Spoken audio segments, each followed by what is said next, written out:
so we can start with number 1. Okay. Describe your parents. I'm just talking? Okay. Well, I want to start out just saying a little bit about my grandparents. So, first of all, on my dad's side of the family, there was Carrie and Raymond, and they were, I don't remember their dates. You'll have to look that up, that they were born, but they grew up, both of them, in Holiday and met there, and I think they got married when they were like 20. And then he died when he was in his mid-50s, like between 50 and 55. And so then Grandma had 9 children to raise by herself. And I can't remember if any of them were married. Some of them might have been, I guess maybe they were married, some of the kids, but the youngest son was in elementary school. Then on my mother's side of the family, that was Minnie Alice and Bertram Whiting. And they joined the church in England and came over, and they bought a house down on, it was about 36th South and 3rd West in Salt Lake. And my grandpa had various jobs. He designed the Wasatch Lawn Cemetery, and then I don't know, he did a bunch of other things. And then he became blind in his later, about the last 20 years of his life. And so then Grandma raised flowers. They had like several acres, and they had frames, and they sold all kinds of flowers. And we used to go down on Sunday, and I'd water the frames, and I got a quarter for watering all the frames, just with a hose and a sprinkler. And I went around to do all the frames and watered them all. And then they became totally inactive from the church because somebody insulted them. So, anyway. Do you know any details on that? I think it was some bishop or something. And, well, part of it was because they came here and thought it was going to be, like, wonderful. And it wasn't. They had to work harder than they did in England. And so it was just kind of a disillusionment. And I don't know. Somebody said something or did something at the church. And so, I don't know. We never have known really what went on. Okay, so my parents. My dad was Hazen Kirk Andrus, and he was born on October 18th, 1914, and Grandma was Mary Ada Whiting, and she was born on December 13th, 1916. So this was about during World War I time. I don't really know how they met, because Grandma lived down on 3rd West and Grandpa was born and raised in Holiday, but I think some friends lined them up, and I'm not sure. I'll have to write down later what year they got married. And they lived in Holiday. And, okay, I think you asked something about them later on, so we'll skip that one. Number 2. Okay. Says, name something wonderful about each of your parents. So I was just thinking of some of their good qualities. Like Grandpa was really a hard worker. He really didn't ever sit and relax. Well, later in life he watched TV, but you know, when I was growing up, he was always doing something. It was in the yard, and he had to go up, and he did a lot of work for Grandma Whiting. We'd go up to, she lived in Immigration Canyon later on in her life, and he did tons of work for her, and he could fix anything. And he always, after he retired, he didn't really retire from he worked for the telephone company. He only had one main job his whole life. That was working for the telephone company. And after he retired, he kept busy by golfing and going fishing and helping everybody. Like he'd come over to our house and make shelves, and he could fix anything. And what I remember about Grandma was she was always happy, and she kept a really clean house, and she loved flowers. And I think that was part of because she grew up with her mother having the huge flower garden. So we had all kinds of flowers in our yard all the time, which I remember, and I loved them too. Okay, I don't know, I can't really remember anything funny about our parents. Everything was kind of more serious. I mean, we did have fun together, but I can't think of anything specific. And then name some favorite things your mother or father cooked for you.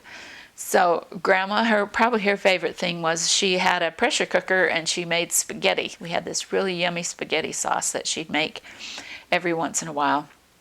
And that was our probably favorite main dish. And then I remember she made oxtail soup. And it wasn't from an ox, but it was the bones from the tail of the cow. And anyway, it was really good. And it's just a vegetable soup with this meat in it. And later in life, after Grandpa retired, he did a lot of cooking too. They'd have us over for dinner. He'd help Grandma with the cooking, and they got a bread maker, and he used to make all kinds of bread all the time. The one dessert that I remember that Grandma always made was a orange chiffon cake, and that was really yummy. What about traditions with your mother or father? Of course, we had a lot of, our Christmas tradition was that we'd get together with Grandpa's family on Christmas Eve and have a dinner with all the cousins. And we did that every year. Several times we had it at our house, or we had it up at Park City where Grandpa's brother Niles lived, and we'd all go up there. And then his family had a yearly summer party up at the Spruces. And all of my cousins, most of my cousins were within like 2 or 3 years of me, so I was really lucky. And our oldest uncle Gary would take us on a hike, and he'd take about 5 of us that were old enough, and we'd go probably for 2 or 3 hours and hike back into the mountains above the Spruces. And then we'd come back, and of course we went up early and cooked a yummy breakfast, and then we stayed and we had dinner there. So it was a lot of fun. Other than that, I really didn't see my cousins other than at Christmas and at the summer party. But we were all really close. Describe your siblings. Okay, I only had one sibling, and that was Robin. And we, of course, were best friends, played together, did all kinds of stuff at our house on Holiday Boulevard, and played downstairs. We played, does that down here later on, I think? Okay. Robin was always, she was probably the social one between each of us. She was always in the leadership capacity in any kind of club or any activity that she was in. But we just had lots of fun just playing at our house. That's mainly what we did, was played around in our house, and we had a field on each side of us that we could go and do fun things in all the time. One side had a hill, so we played we had a toboggan and sleighs, and we did that all winter long. Describe your earliest memory. Okay, the earliest memory that I can think about was, I can remember when I was little and I was in a crib, so I must have been under 2. But I can remember standing in my crib and screaming and crying. We were living with my grandmother then. My grandfather had died, and so we had a bedroom where it was Grandma and Grandpa and me, and I was in the crib, and I can remember standing there crying, and Grandpa came over and got mad at me. Then the other memory, I remember living in that same house on Holiday Boulevard. And the house isn't there anymore. It was on the west side, just before you curved to head west on where Holiday Boulevard curved right there.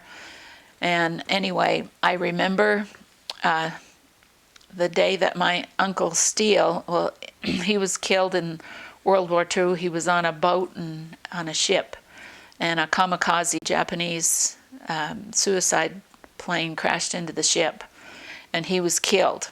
And I can remember being in the living room of that house, and a man coming to the door to tell my grandmother that he'd passed away, that he'd been killed. And I can remember that day. I can see everybody in our house. I can picture my one uncle over on the fireplace with his head down, and so that must have been pretty traumatic, because I can remember that. And also, after we lived in that house, finally we moved out, and we lived in a little apartment on 48 South, which is still there. I should get a picture of that and get that address. We lived there. It was like a 1-bedroom apartment, and I used to sleep on the couch. And then Grandma and Grandpa had the only bedroom, and there was just a little kitchen and a bathroom. And I think that's the house where Robin was born, but I'm not quite sure. But anyway, there wasn't a bedroom for me, and so every night I'd just sleep on the couch. I don't know where my toys were or anything. I can't really remember that because I think I was probably in first or second grade when we lived there. Where did I live? Where did our parents live when we were born? When I was born, a little house on 4800 South in Holiday. It's not there anymore either. And then I think after that we moved in with my grandmother on Holiday Boulevard. And then we moved from there onto 48 South in the basement apartment. And then we moved from there to our house at 4974 Holiday Boulevard, which is not there anymore either. Okay, what did your parents do for a living when you were born? Of course, Grandma was just a stay-at-home mom, took care of us, and Grandpa worked for the telephone company, and he put in a lot of the telephone lines almost in the whole southern Utah. He traveled, he was out of town, just came home on the weekends, and he was gone an awful lot, just traveling down there. And he knew all the little towns and everything about all those towns down there because he stayed there. And like I said, they put all the telephone poles in down there when they got all the telephone service down there. And then when I was about probably maybe sixth grade or so, Grandma got a job at William Penn Elementary School, which I'm not sure, I don't think that's there anymore either.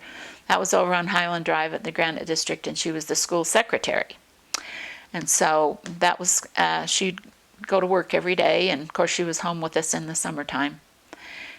And she had a car, and Grandpa had a car, so she could get to work okay. And she used to, lots of times, pick us up, my friends and I, up at Olympus High School on our way home from work. We'd get a ride home, and she'd stop.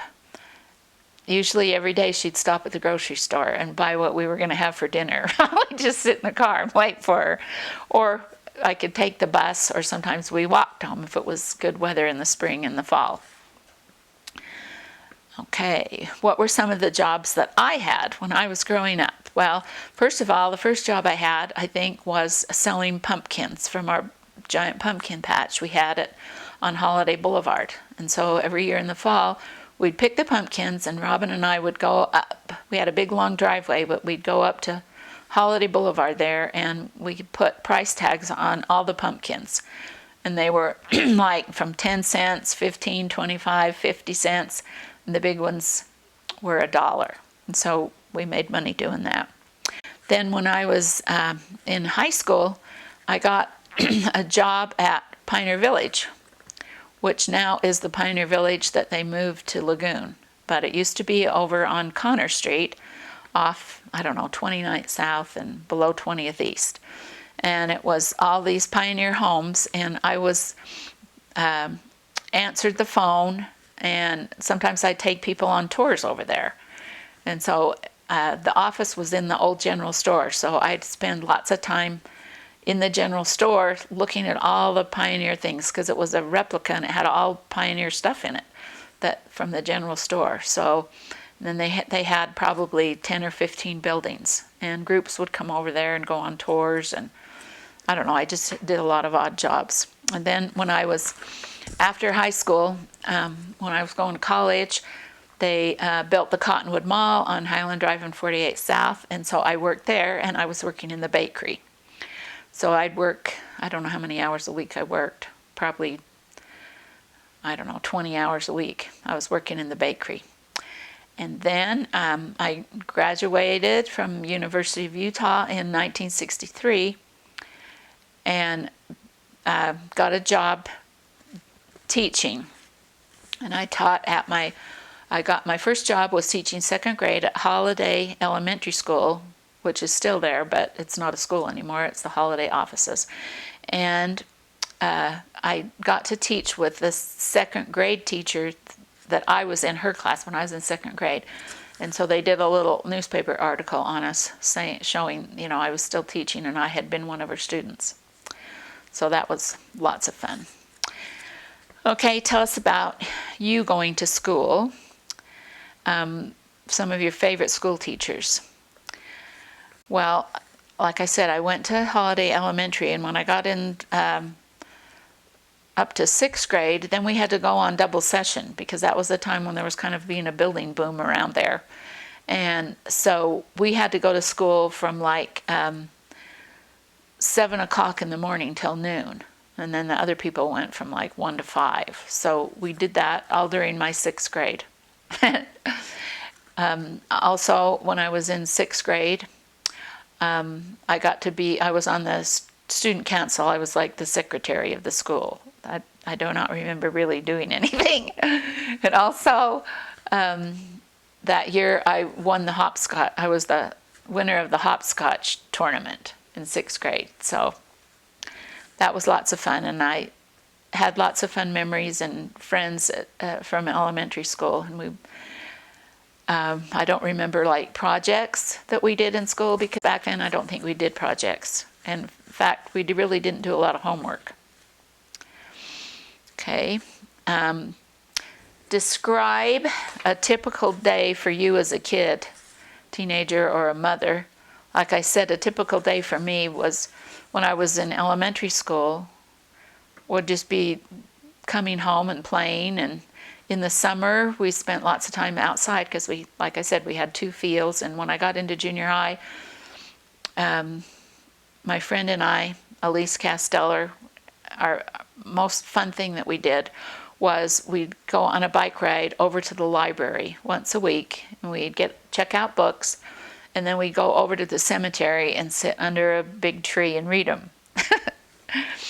And of course, I did have to do chores around the house. We had to do all the normal chores that the kids do nowadays, dishes. And when we first moved into our house on Holiday Boulevard, we just had a washer and we didn't have a dryer. And so we had to hang all the clothes out on the clothesline.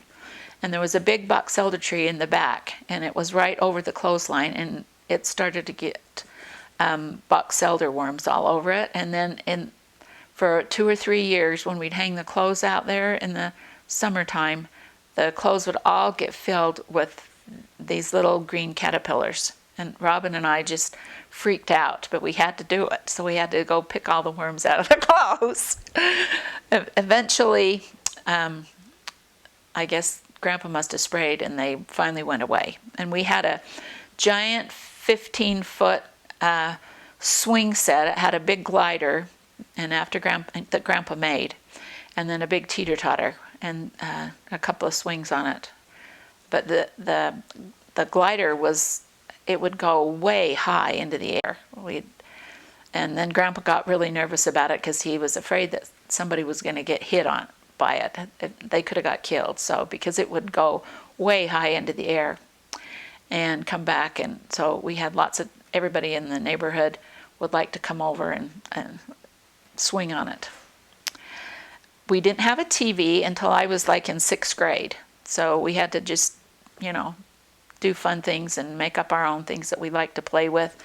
Robin and Elise and I, we used to make houses out in the fields.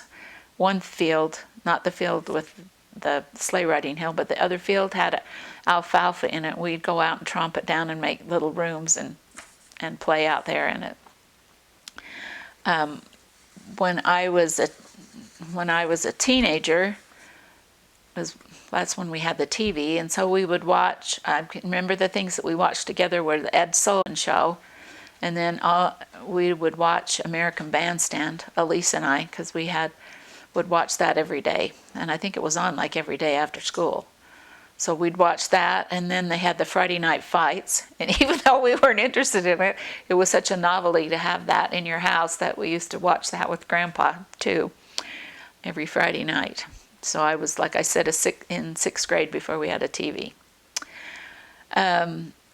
What did you daydream about becoming someday? And what did you want to be when you grew up?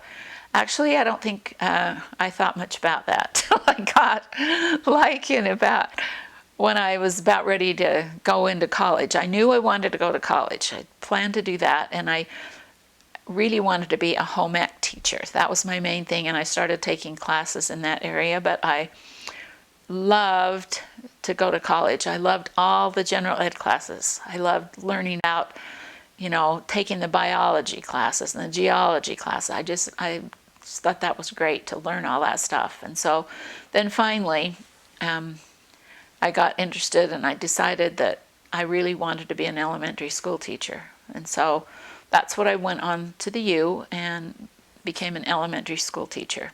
And I went through in 3 years. Back then when you went to college, everything was in quarters, like fall, winter, spring, summer quarters. So I would go summer quarter, and so that way I made up an extra year. So I got out in 3 years, and I remember that going to summer quarter was cheaper. It was only $85 instead of $100, which the regular quarters cost to go up to the university. And I was working all that time. I didn't do a lot of really extracurricular activities. I mostly just studied and worked. And I did take some classes at the Institute up there. And I had to get rides with other people. My friend Sylvia used to take me to school every day. And then up at the U, and some days when I didn't have a ride home, I'd have to ride the bus from the University of Utah down to Salt Lake by the old library. And then I had to wait there for a bus that would take me out to Holiday. So it was like 2 hours before I would get home if I had to do that. And, okay. What games? Did I say all that? Okay. Sorry. Yeah, okay. All right. What games did you like to play when you were young? Okay, we used to play, we actually only had one neighbors that they lived through a field, and that was the Castellers, and so we mostly played with them. But we would play kick the can, and then, like I said, we made houses out in the fields. And Robin and I did a lot of roller skating. And we did that in our basement because our basement wasn't finished. And so it was mostly kind of junky in that, but we'd move stuff around so that we could go around and around and around in the basement on our roller skates. And then in the winter, we would go out on the hill, and we made a giant toboggan hill. And our neighbors, the Castellers, they had a toboggan too. And we'd make jumps out there and fly down, and we just had a blast out there on that fun hill. Also, when I was younger, I played dolls, and we had doll furniture, and my doll's name was Margot. She was a great big, she was kind of a big, tall doll. She couldn't bend or anything, but anyway, she was my favorite doll. Okay, family vacations. Most of when I was growing up, we spent our family vacations with Grandma's 2 sisters, Aunt Dolly and Aunt Merle, and they lived in Los Angeles. They lived in Burbank and San Fernando. And we would always go down there every summer rather than them come up to see us, because it's much more fun to go to California. So we would go down and spend time with them. And we went to Disneyland the very first year it opened up. We were some of the very first tourists to go to Disneyland. And as we got older, Aunt Dolly and Uncle Walt bought a big motorhome, and that's when nobody had motorhomes. And so they had this giant motorhome, and they'd travel around in it, and they would come up, and then we would go take our cars, Aunt Merle, and we'd go on trips. We went with them to Yellowstone. We went up to Canada. We went to the Seattle's World Fair with them. So then also I remember one year we took my grandma Andrus on a trip to New Mexico, Grants, New Mexico, to see her son Niles that lived down there.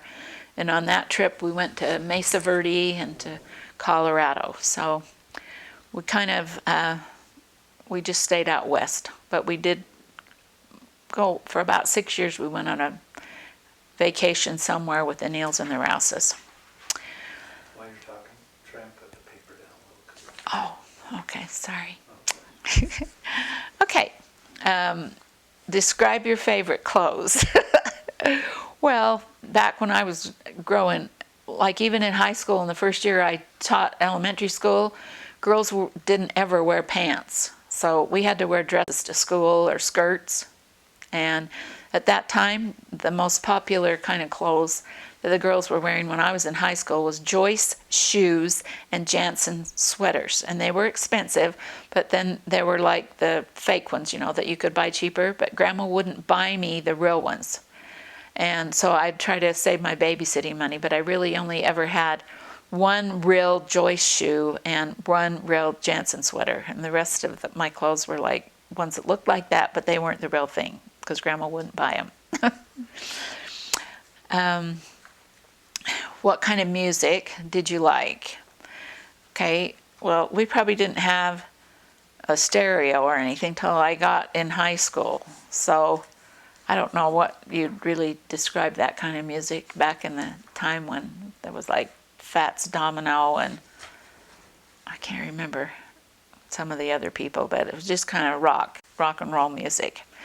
And I took piano lessons for about 10 years of my life. And when I first started taking piano lessons, we didn't have a piano. And so I would have to stop at one of the relatives' houses where I took the piano lessons. And I would practice there, and then I'd have to walk home by myself after practicing. And then I kind of got tired of that, so I made me a sheet of paper, and I made it like piano keys and tried to use that to practice. But eventually I got a real piano, and Grandpa gave me a challenge that if I could learn to play Rustle of Spring like Liberace, that he would buy me a Volkswagen Bug. So I practiced for years and years, but I never did get it right. But I did play the piano for a long time. Okay. Do you remember your baptism day? I remember it because we got baptized. Everybody then had to go up to the tabernacle to get baptized. And Grandpa didn't baptize me. It was another person in our ward because Grandma and Grandpa didn't go to church. And so, but I was baptized. Okay, next question. This is talking about Grandpa and our courtship and how we met. We met in high school. We had a French class together, and that's how we met. Just a minute. Look this up. All right, okay, here it is. Okay. All right. When we were juniors in high school. So we started dating then. Dad was on the football team, and he was like one of the cool guys. He also was he was the catcher for the baseball team, but he was like the running back. So he was made a lot of the touchdowns. And I was in the pep club then. And so the first year we mostly just went to dances, some of the school dances together. And then the next year maybe we'd see each other on the weekends. And we really didn't go on dates. Like he'd come over to my house, or I'd borrow Grandpa's car and I'd go over to his house and hang out. So we took turns driving to each other's houses. And Grandpa worked, he'll probably tell you about this. He worked over at Sugar House Park before he went on his mission. And so all the time when he was on his mission, I was going up to the U so I could get my teaching degree. And we got married on July 2nd, 1964. And we got married in July, so we lived in this basement apartment over in Sugar House for like about 6 weeks. And then we moved to Provo, and we lived in a basement apartment down there for 3 years while Grandpa went to school. And I taught school down there. I also taught second grade at a school in Provo for 2 years before we had Aaron. And then when we were down there, Grandpa got a job working at the Sizzler because we knew somebody that owned it. And so he worked there. And then in the summer, when I wasn't teaching school, I worked there also. I was running the cash register, taking orders and that kind of stuff. Okay.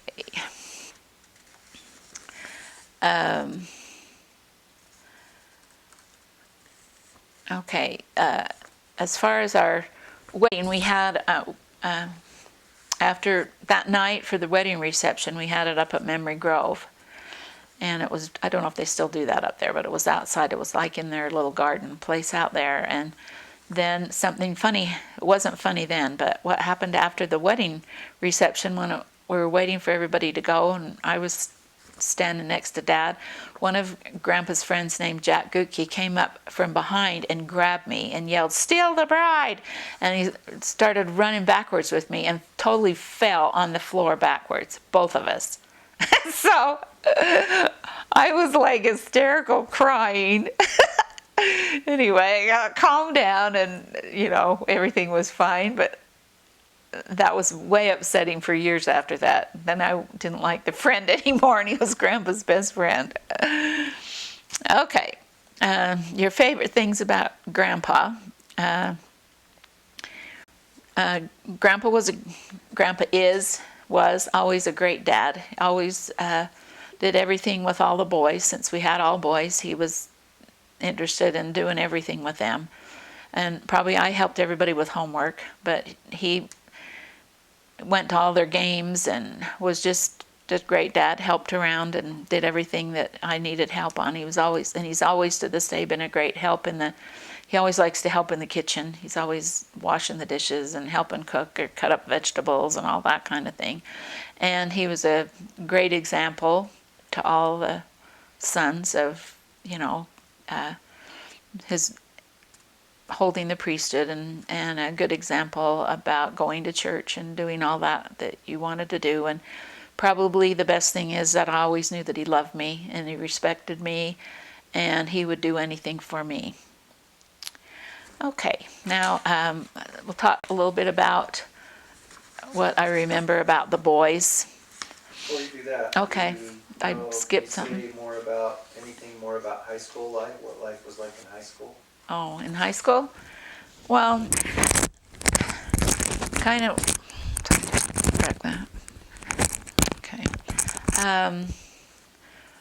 Well, mostly I went around, like my sophomore year, we were all great friends with all the girls on my ward, and we'd just hang out together, go to young women's together and do fun things together around the neighborhood. None of us had a car, so we couldn't really, go places. You just had to do things at each other's house. And then when I was a junior in high school, that's when I met Dennis. So then things kind of revolved around him. And I just remember it being a fun, happy time in high school. We just, I can't remember. The main thing was when I was in the pep club, we went to all the games at different schools, and that was a really big thing to do. And by the time we were a senior, one of Dad's friends, Phil Richards, had a car, and lots of times when there wasn't a ball game, we'd get in his car and used to call it Drag State Street. And you'd go downtown and drive up and down State Street, and all the teenagers were driving up and down State Street. So, but... How far south would you drive? Well, I don't know. We'd probably go clear up to South Temple, and then we'd turn around and drive down. We might turn around, drive back up, and probably like 9th or 10th South would probably be the furthest, before we turn around and go back up, and that's where the main, on State Street, everybody was driving around right there. And we had the old department stores up there, Arbex and ZCMI, which we used to, Elise and I would go ride the bus uptown and go shopping and hang out uptown probably once a month. All during those years, we loved to go up there, and but like I said, we never had cars to drive around in, so you had to just kind of think of stuff to do yourself. But we didn't seem to get in too much mischief. The only mischief I ever remember doing was they had drive-in theaters all over the place then. And one time we tried to sneak in, so we put some friends in the trunk and drove in. And it seems like, I can't remember, but we had to run around to get out of there or something. I don't know. They were trying to catch us, but we didn't ever get. That's the only thing I ever remember doing that was upsetting or wrong. Okay? Yep. Anything else? So tell about the growing up. So your parents didn't go to church, and then how did you Oh. go to church? Okay, yeah, they never went to church. I went to primary, and they had bandalos, and I did all that stuff because, they were a couple of friends, and I'd go over and go to primary. And then like this, well, it was like the summer before junior high, and maybe even into 6th grade, I quit going to church. And so then the bishop came to see me, and I think the mutual president came, and so they wanted me to, so I started going back in again to young women, but mother and dad never went. And were they okay with you going? They encouraged you to go? Or they didn't care. They didn't care. So, but grandma would come if there was we didn't have young women in excellence. We didn't have all those programs and stuff. But if there was ever anything, she would go, and she didn't care. She'd come. She didn't care what I did. So she didn't. Grandma joined the church when she was like about 80 years old. That was when she was in the care center over in Holiday. 2 young girl missionaries taught her the lessons, and she decided that she would join the church then because of her grandkids. And her family was kind of anti-Mormon at that point. But, they were fine with it, and everything worked out fine. Anything else you want me to say about that? Okay. Okay, so I'll go on to things that I can remember about the kids. Aaron, of course, he was the oldest, born in October 1966, and he was born in the hospital in Provo, and we just had a 1-bedroom apartment, so his crib was in our bedroom with us. And back in that time when you had a baby, you stayed in the hospital for 3 days. So we came home after that, and then I had quit teaching, so I stayed home, and Grandpa had his last year at BYU. One thing I always remember about Aaron was that he loved music. When he was little, like a little toddler, we bought him a little record player, and he used to love to play it, and he'd listen to it and run around the room and dance, but he did like music even when he was just tiny. And everybody went to preschool, but I can't remember all those places where they went. Okay, Matt was born in Twin Falls, Idaho. We moved with Grandpa, got transferred to, he was going to be a manager of the store, Firestone store in Twin Falls, Idaho. So 2 weeks before Matt was born, we moved up there, and we lived in a duplex, and so I had to hurry and find a doctor. I only saw the doctor once before Matt was born, and he was born early, and he was the smallest baby that we had. So we lived there for like about 1.5 years, and that was a really different. We lived in the outskirts of Twin Falls. We lived in Kimberly, Idaho. It was a little tiny town, and we'd have to drive to the post office to get our mail every day. And so mostly we just stayed home every single day. We didn't drive places anywhere, although I did have a car because Grandpa had a truck from the store, but there was really not a lot. There was nowhere to go. And so Aaron he didn't have any little friends to play with. He mostly just had kids that he'd see at church. And next door we had a couple that had a little girl. She was younger than Aaron, and we'd let them play together. So, but it was a happy time up there. There was no pressures, and it was just a happy time. You were just home, taking care of kids and fixing dinner and meals. And we went on a few little vacations from there. Like we went to see the big falls that were there, and we went to Jackpot, Nevada. We went to Craters of the Moon Park, and then we used to drive down to see Grandma and Grandpa and stay down there. So then we moved back to Utah, and Nathan was born in May 1971, and he was lived on a duplex on the same street as Grandma and Grandpa White, and that duplex is still there. So we lived there, and there was it had a basement, and so there was one finished room downstairs, and so Aaron and Matt had to sleep downstairs, and the rest of us were upstairs.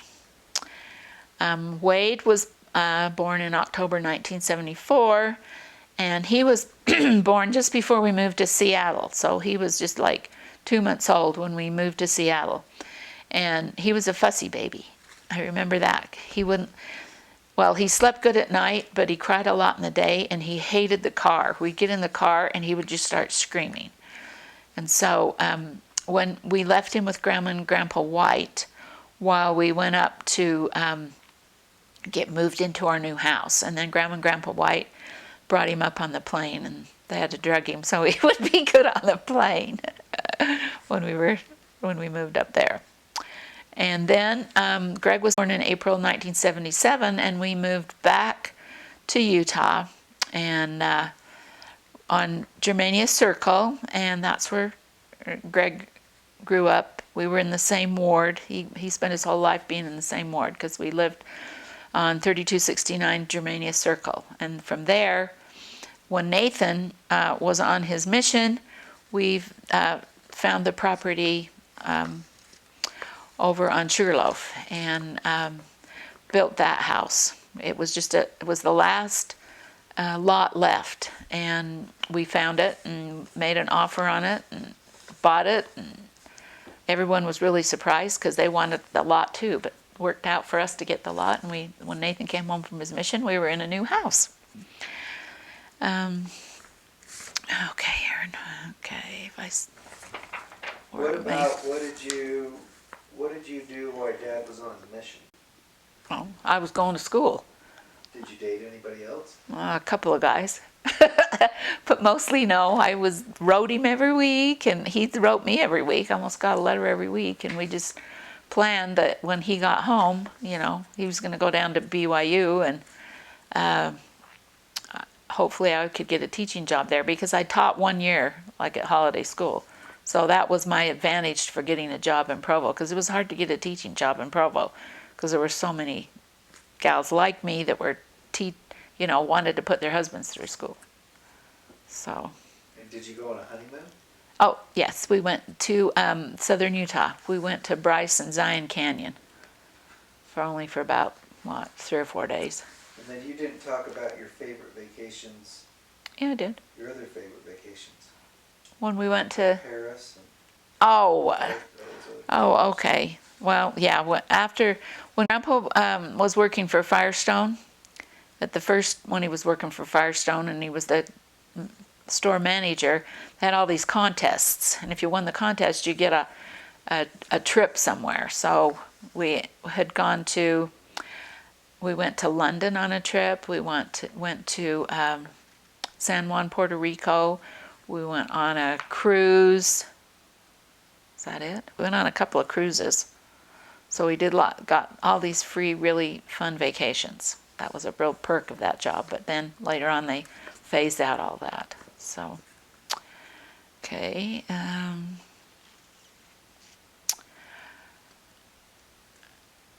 As far as spiritual experiences, I think my main spiritual experiences have been having babies. When each boy was born, I think that was the greatest experience of my life. Spiritual experiences, having these cute little babies come into your life, and being married in the temple, and just going to church every day and feeling the Spirit. Okay. If you would want your posterity to remember a few things of advice, what would they be? And that's a really hard one. But some things that I have thought about that I would like everybody to remember is being grateful for what you have every single day. Thank Heavenly Father for the blessings that you have. And I'm grateful for all that I have, the good health that I've had and all the material blessings that I've had. I think I'm grateful that I've lived during this time in my life, because I think to me this is the best time of life to grow up in. I had a wonderful childhood and great supportive parents who loved me and supported me and helped me through everything. I had everything I wanted. I didn't have a lot of money, but I was totally happy with life. Everything I did, I was totally happy with. I don't really remember having a lot of disappointments in life. It seems like I had an idyllic life. Everything worked out how I wanted it to.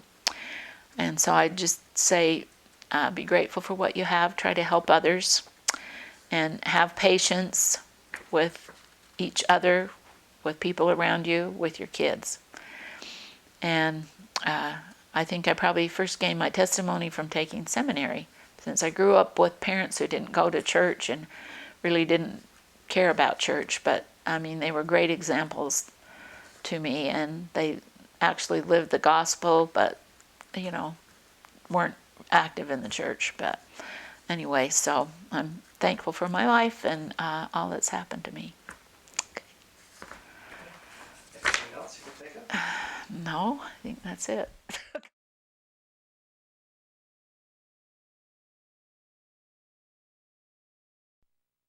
Pausing every once in a while because I have to find stuff over on this other paper. What have I got that paper for?